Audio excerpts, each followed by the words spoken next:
Jangan bapak cik. Ayo.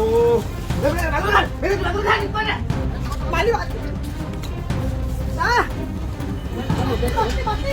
Ada yang pakai itu enggak biaya.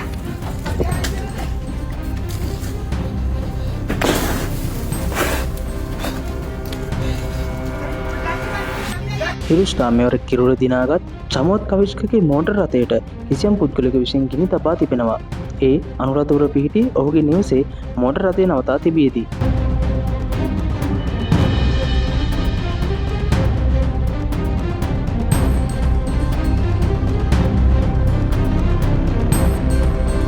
සිදුවීම සම්බන්ධයෙන් චමෝත් පවසා ඇත්තේ මෙවැනි අදහසක්.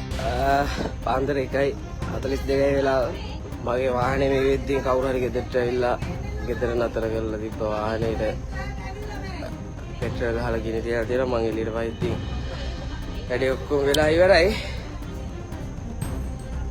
දැන් ගිනි ගහලා සම්පූර්ණ වාහනේ මුළු වාහනේම ගිනි අරන් තියෙනවා.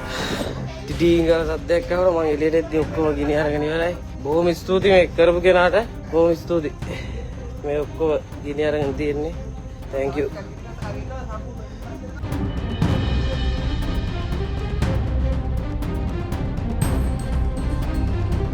සිදුවීම සම්බන්ධව මේ වන තෙක් කිසිවෙකු අත්අඩංගුවටගෙන නොමැති අතර අනුරාධපුර පොලිසිය වැඩිදුර විමර්ශන ක්‍රියාත්මකයි.